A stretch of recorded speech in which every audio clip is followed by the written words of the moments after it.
Hi friends, Sunday story telling time లోపల ఈరోజు మనము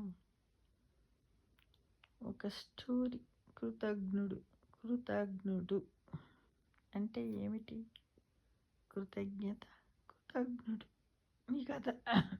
ఈ కథ విన్న తర్వాత మీరే చెప్పాలి, కామెంట్ బాక్స్లో పెట్టాలి మిత్రమా.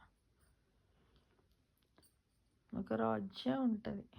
ఆ రాజ్యం లోపల ఒక రాజు ఉంటాడు. ఆ రాజు అక్కడ ఉన్నటువంటి ప్రజలందరినీ చాలా ప్రేమగా చూస్తూ ఉంటాడు. దాన ధర్మాలు బాగా చేస్తారు. తాత ముత్తాతలు కూడా ఉన్నవాళ్ళు అనమాట. అయితే అదే ఊర్లో ఆ రాజుకు ఒక స్నేహితుడు ఉంటాడు.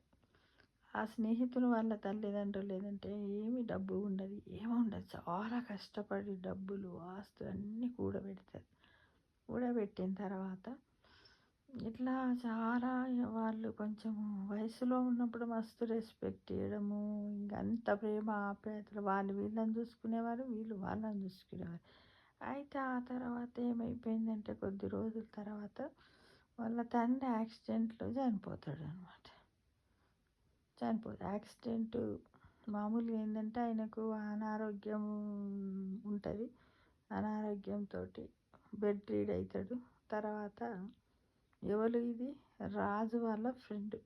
రాజు ఉన్నాడు కదా, ఆ రాజు యొక్క ఫ్రెండ్ వాళ్ళ ఫ్యామిలీ స్టోరీ అనమాట.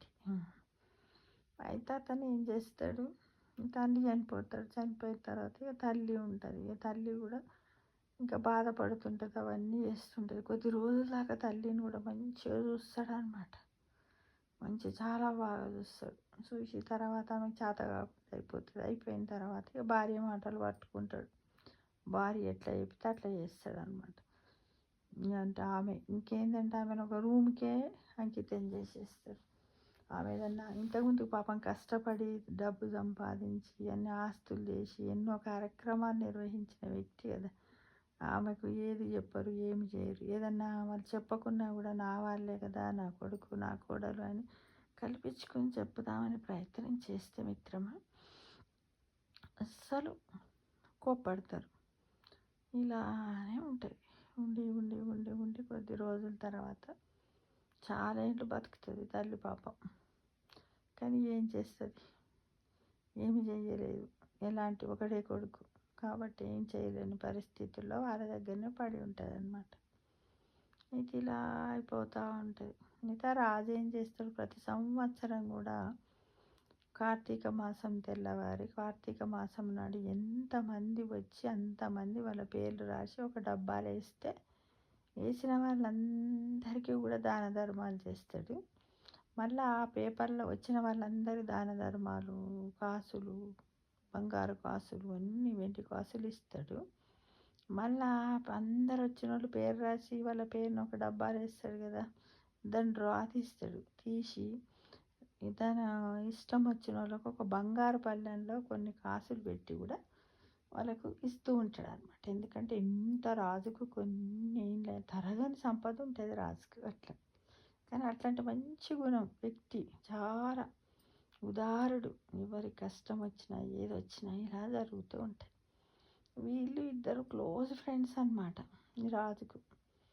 ఈయన అయితే ఇట్లనే తల్లిని కొన్ని సంవత్సరాలు బాధ పెట్టిన తర్వాత ఇక అసలు ఆమెకు పూర్తి వెళ్ళవలేని పరిస్థితికి వస్తే ఇదంతా అయిపోతుంది. అయిపోయిన తర్వాత తల్లి చనిపోయిన తర్వాత ఇంకేముంటుంది, తండ్రి వేయండు తల్లి వేయండు అందరు పోయింది. వీడికి కూడా ఆస్తి మంచిగానే ఉన్నది కదా. ఉన్న తర్వాత అప్పుడు ఇక బాగా వ్యసనాలకు బానిస అయిపోతాడు. తాగుతాడు, తింటాడు. కానీ తల్లిని మాత్రం చాలా బాధ పెడతాడు. ఓనాడు తండ్రికి ఏమో జరిగినట్టుగానే యాక్సిడెంట్ జరిగినట్టు ఈయన కూడా కొన్ని రోజుల తర్వాత యాక్సిడెంట్ జరిగి చనిపోతాడు.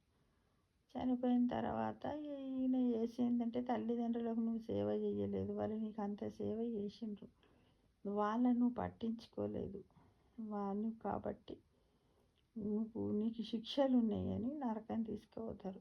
ఆత్మ నరకం పోయిన తర్వాత అక్కడ శిక్షలన్నింటికి చేసిన కర్మలన్నింటికి శిక్ష అనుభవిస్తాడు. అనుభవించిన తర్వాత వచ్చేస్తాడు. అనుభవించినాక అయిపోతుంది. తీరిక అయినాక నీకు ఎలాంటి జన్మెరికైనా నీకు కొంగ జన్మిస్తామని కొంగ రూపంలో ఇచ్చేస్తారు. కొంగ అనమాట.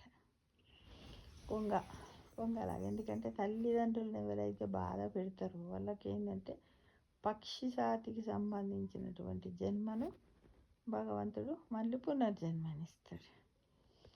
ఇస్తాడనమాట. ఎందుకు ఇస్తాడు?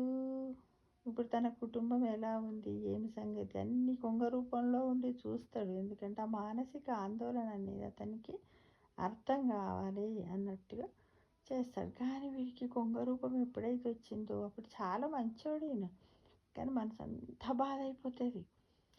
అనుకుంటాడు, ఇకనైనా నేను అందరికీ మంచి చెయ్యాలి. అప్పుడైనా కూడా ఒక తల్లిదండ్రులను భార్య మాటలు పట్టుకుని చేసిండు, కానీ మిగతా వాళ్ళందరినీ చాలా బాగానే చూసేటోడు, అందరికీ గౌరవం ఇచ్చేటోడు, అన్నీ చేసేవాడు. ఇలా అయిపోయి కొంగ రూపం అయితే ఒకరోజు ఆ ఊర్లో ఇంకో వ్యక్తి ఉంటాడు. అతని పేరు గౌతముడు అనమాట. ఆయన కూడా బాగా తాగి వ్యసనాలు అంతా తాగడము, తినడము, జూదమాడము అన్నీ వాడు చెయ్యరాని కర్మలన్నీ చేస్తాడు. దుష్ట కర్మలన్నీ చేస్తాడు. చేసి ఒకసారి మొత్తం డబ్బులన్నీ అయిపోతాయి, అప్పులన్నీ అవుతాయి. అప్పుల వాళ్ళందరూ వచ్చి ఇంటి ముందర కూర్చుంటారు. అప్పుడు ఏం చేయాలో అర్థం కాక ఇక పారిపోదామని ఊళ్ళోకి వెళ్ళి పారిపోయేస్తాడు. అతని పేరు గౌతముడు అనమాట. వచ్చేస్తాడు, ఊళ్ళోకి వెళ్ళి పారిపోయేస్తాడు. వచ్చే చెట్టు కింద కూర్చుంటాడు. ఆ చెట్టు మీద కొంగు ఉంటుంది. కూర్చొని బాగా బాధపడతాడు. నేను ఎట్లా బతకాలి, ఆకలి అవుతుంది, తిందామంటే తిండి లేదు, తాగుదామంటే నీళ్ళు లేవు, నేను చాలా బాధపడుతుంటాడు. రాత్రి వచ్చేప్పుడో వచ్చి ఉంటాడు. పొద్దున కొంగలు వేసేసరికి చెట్టు కింద ఉంటాడు. ఇక కొంగకు చాలా బాధ అనిపిస్తుంది, ఎందుకంటే అన్నీ తెలుసుగా. బాధ అనిపించి ఎవరైనా సరే ఒక అతిథి అయితే వచ్చిండు, అతిథులను గౌరవించాలి అనుకుంటుంది అనమాట. తన చెట్టే తన గృహం అని, ఆ గృహంకి వచ్చిండు కాబట్టి అతిథులను అనుకుంటాడు. అనుకొని ఆయనతో ఏం చేస్తాడు, అతిథులను అనుకొని ఒకరోజు అతిథిని అడవిలో ఏం దొరికితే రకరకాల పండ్లు దొరుకుతాయి. జామ పండ్లు, మేడు అన్ని రకరకాల పళ్ళను తీసుకొచ్చి ఆ పళ్ళను, నీళ్ళను, జలాన్ని మన ముందు పెట్టేస్తారు. జలాన్ని ముందు పెడతారు. పెట్టిన తర్వాత జలాన్ని ముందు పెట్టంగానే ఇక మంచిగా తింటాడు. తిని ఎందుకు ఈ కొంగ నాకు ఇంత సహాయం చేస్తుంది అని మొత్తం తన జీవిత చరిత్ర అంతా ఈ గౌతముడు ఆయన పేరు అనుకుందాం మనం. అతను మొత్తం ఈ కొంగకి చెప్తాడు. కొంగ అంతా వింటుంది. నేను ఇట్లా, నాకు ఇప్పుడు బుద్ధి వచ్చింది, నాకు ఏదైనా పని చేద్దామన్నా నాకు ఎవ్వరు పని ఇవ్వరు, నాకు ఎట్లా అది అని చాలా బాధపడుతుంటే ఇతను ఏం చెప్తాడంటే, సరే నువ్వు బాధపడకు, ఒక 2-3 రోజులలో కార్తీక పౌర్ణమి వస్తుంది, నాకు తెలిసిన రాజు ఉన్నాడు, ఆ రాజుకి నేను ఒక ఉత్తరం రాసిస్తాను, నువ్వు తీసుకుపోయి ఆ రాజుకి ఇస్తే ఆ రాజు నీకు మంచిగా బంగారు పళ్ళెంలో కొన్ని నాణాలు పెట్టి ఇస్తాడు. వాటిని నువ్వు అమ్ముకొని మళ్ళీ ఎప్పట్లాగా పోయి నీ బుద్ధిని మార్చుకొని చక్కగా బ్రతుకుదుకు, సుఖంగా ఉండు అని కొంగ చెప్తాడు. సరే అని ఉంటాడు. ఇక రేపన్న నాడు రాత్రికి పోతారు కదా, రాత్రి దగ్గరికి తోలిస్తాడు. ఇస్తాడు. ఇచ్చిన తర్వాత రాజుకొక్కరికి తెలుసు ఈ కొంగ తన ఫ్రెండే ఇలా అని. కొంగ అని తెలుసు, ఆ రాజుకి ఒక్కడికి తెలుసు అనమాట. ఒక దివ్యశక్తి ఉంటుంది రాజుకి, తెలుసు అంటే రాజు ఏం చేస్తాడు, సరే అని అన్నిచ్చి పంపిస్తాడు. పంపించినాక మళ్ళీ వస్తాడు. వచ్చి సంతోషంగా కొంగకి చెప్తాడు, ఇగో నువ్వు పంపించిన రాజు ఇవన్నీ ఇచ్చిండని బంగారు పళ్ళని చూపిస్తాడు. ఇవన్నీ చూపిస్తే సరే మంచిది, ఇప్పుడు చీకటి అయింది, రేపు పొద్దున పోయి మంచిగా ఇప్పటికైనా బుద్ధి కలిగి ఉండి అందరికీ అప్పులన్నీ తీర్చు, ఇల్లు, నీ పిల్లలు, భార్యతోటి సంతోషంగా ఉండని చెప్తుంది. పండుకో అని చెప్తుంది. మబ్బులు లేచి పొమ్మంటుంది కొంగ చెట్టు పైన ఉంటుంది. మళ్ళీ చెట్టు కింద పండుకున్నాక ఇంకొక దురాలోచన వస్తుంది. నేను పొద్దుగాల లేచి నడిచిపోతే నిజమే, నా దగ్గర బంగారం ఉంది, బంగారు నాణాలు ఉన్నాయి, కానీ దారిలో పోతున్నప్పుడు నాకు ఆహారం దొరకదుగా, నా ఆకలి ఎట్లా? ఎట్లా తీర్చుకోవాలి నాకు కష్టం కదా అని ఆలోచించి ఏం చేస్తాడు తెలుసా, ఎవరు చూస్తురు ఏంటిదని ఆయనతో కొంగను కట్టెతోటి చంపేసి ఈగలను తీసి మంచిగా దాన్ని మాంసాన్ని పొట్లం కట్టేసుకుంటూ వండుకుంటాడు. ఆ కట్టెలు ఈ కట్టెలు తెచ్చి మంచిగా సర్దిలాగా తయారు చేసుకొని తీసుకొని పోతాడు. పోతాడు పోతాడు పోయి పోయి పోతా ఉంటాడు అనమాట. కానీ ఈ రాజు ఏం చేస్తుంటే, రాజు దగ్గరికి కొంగ ఏం చేస్తుందంటే, ఈ కార్తీక పౌర్ణమి మరుసటి రోజు తప్పకుండా రాజుని కలవడానికి పోతుంది కొంగ. పోతుంది అప్పుడప్పుడు పోతుంటే, మరీ అప్పుడు ఇంకా తప్పకుండా పోతుంది అనమాట. 2 రోజుల ముందు వేయించిన తర్వాత పోతుంది. 2 రోజులు 3 రోజులు అయింది, వారం అయింది, అరే 4-5 రోజులైంది ఇంకా కొంగ వస్తలేదు ఏంది అని ఈ రాజు ఏం చేస్తారు, తన బట్టలను పెట్టి కొంగకి ఏమైందో కొంగ ఉన్న చెట్టు దగ్గరికి పోయి చూసి రాపని అంటారు. వారు వచ్చి చూసేసరికి అక్కడ అన్నీ మొత్తం ఈకలు, ఆ బొక్కలు ఎముకలు అన్నీ అక్కడ వాడి ఉంటాయి. ఉండే వరకు వాళ్ళు పోయి రాజా రాజా ఇట్లా అయిపోయింది అని చెప్తారు. చెప్పంగానే మరి ఎవరు చేసి ఉంటారు బహుశా ఇది, ఎవరు చంపి ఉంటారు, మరి రాత్రి వచ్చిన ఆయన అయితే మళ్ళీ ఆడికైపోయిండు, వీడికి ఇంత మంచి సహాయం చేస్తే గౌతమునికి కొంగని చంపేసిండు, వీడు ఎలాంటి వాడు, వీడు ఏంటిది ఇట్లా చేసిండని. లేదు అతన్ని పట్టుకుంటేనే అసలు విషయం తెలుస్తుంది, మీరు పోయి అతన్ని పట్టుకోండి అనగానే ఉన్న కథము అడవి లోపల 4 దిక్కులకెళ్ళి బట్టలు వెతుకుతూ ఉంటారు. వెతుకుతుంటే ఒక చోట మంచి కూర్చొని ముద్దుగా నీళ్ళు చూసుకుంటాడు. ఒక చోట కూర్చొని మంచిగా తింటుంటాడు కొంగ మాంసాన్ని. తింటుంటే వెంటనే పోయి కొంగ ఏమైంది అని అంటే చప్పుడు నిజం చెప్పు అది ఇది అని అంటే, ఇక ఇట్లా అటు ఇటు బిత్తరపోయినట్టు బీరిపోయినట్టు చూసి చూపిస్తాడు. ఆహా, అంటే నువ్వే చంపేసి కూర వండుకున్నావా అని. అయితే వెంటనే ఏం చేస్తాడు, రాజు దగ్గరికి చేతులు కట్టేసి మళ్ళీ రాజు దగ్గర తీసుకుపోతాడు. తీసుకుపోయిన తర్వాత రాజు ఏం చేస్తాడు, వెండి పళ్ళెము ఆ నాణాలు అవన్నీ తీసుకుని, మరి దుర్మార్గుడా నువ్వు నా ఫ్రెండ్ని చంపేస్తావా, ఇట్లా చేస్తావా, నీకు ఎంత సహాయం చేసిండు, నువ్వు కృతజ్ఞత చూపేది పోంగా నువ్వు ఇంత కృతజ్ఞుడవా, నీకు అవసరమా అని వాడిని బాగా శిక్షిస్తారు. ఎవరిని, ఆ గౌతముని శిక్షిస్తారు.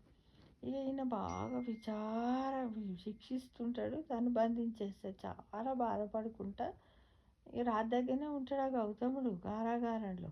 కానీ చాలా బాధపడుతుంటే ఆ రోజు అనుకోకుండా అట్లా వెళ్ళుకుంటూ నారదుడు వస్తాడు అనమాట. నారదుడు ఒక నారదుడు అంటే నారదుడని కాదు కానీ ఒక ఋషీశ్వరుడు వస్తాడు. వచ్చి నారదుని రూపం ఋషీశ్వరుని రూపంలో ఉన్న నారదుడే వస్తాడు. దేశాటనకి బయలుదేరుతాడుగా. వచ్చినాక ఏంది రాజా నువ్వు అంత దిగులుగా ఉన్నావు, నువ్వు చాలా సంతోషంగా ఉంటావు కదా కార్తీక పౌర్ణమి తర్వాత, అందరికీ ఆ సంవత్సర కాలంలో ఇవ్వాల్సిన దానికంటే ఎక్కువగా అందరికీ సహాయపడతావు కదా, నువ్వెందుకు బాధపడుతున్నావు అని అడుగుతాడు. అడిగితే లేదు ఇలా అయింది ఇట్లా జరిగిందని విషయం అంతా చెప్తాడు.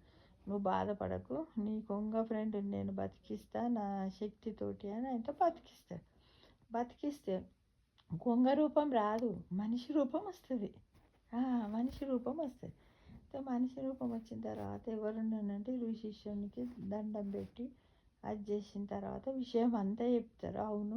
అవును నన్ను గౌతముడే చంపేసిండు అని చెప్తారు. చెప్పంగా ఇక అతనికి ఇంకా బంధించండి అని అంటారు అందరు. రాజు అంటాడు, వీళ్ళందరూ అంటారు ఇక నువ్వు మీ ఇంటికి వెళ్ళిపోయి నువ్వు భార్య పిల్లలతో మంచిగా ఉండని చెప్తారు. లేదని అప్పుడు ఈ ఋషీశ్వరుని కాళ్ళ మీద పడి ఆ ఫ్రెండ్ ఉన్నాడు కదా ఆ గౌతముని కూడా బతికించమని వేడుకుంటాడు అనమాట.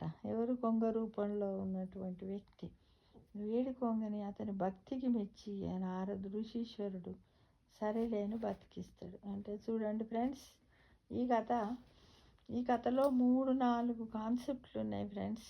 మనం ఏ విధంగా అర్థం చేసుకుంటే అలా ఉంది. అంటే ఒకటేంది, తల్లిదండ్రులకు సేవ చేయకపోతే మనిషి జీవితం ఎలా అవుతుంది, తను కూడా మధ్యాంతరంగా తల్లిదండ్రులకు సేవ చేయాలి ఒకటి. రెండవది ఏంటంటే ఎవరైనా సహాయం చేస్తే నువ్వు మళ్ళీ సహాయం చేయకున్నా పర్వాలేదు కానీ హాని మాత్రం చెయ్యొద్దు. కాబట్టి ఇక్కడ గౌతముడు ఏం చేశాడు, ప్రాణం తీశాడు కదా.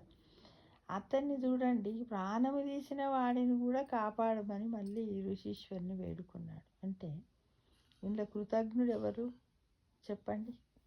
ఇది మీరే ఈ కథ విన్న తర్వాత కామెంట్ బాక్స్లో పెట్టండి మిత్రమా. ఇది ఎంతవరకు కరెక్ట్ చెప్పండి. దీని గురించి ఆలోచిస్తే కదా మానవ జీవితం ఇప్పుడు సిచ్యువేషన్లో ఇలానే జరుగుతుంది మిత్రమా. ఇది కేవలం నేను ఓనుగా కల్పితం చేసి చెప్పుతున్నటువంటిదే మిత్రమా కదా. దీనికి ఏమని పేరు పెడితే బాగుంటుంది? కృతజ్ఞుడుకి లాస్ట్కి శిక్ష పడుతుంది. కానీ కృతజ్ఞతా భావాన్ని చూపిన వాళ్ళు ఎప్పుడైనా కూడా పై స్థాయిలో ఉంటారని గమనించండి మిత్రమా.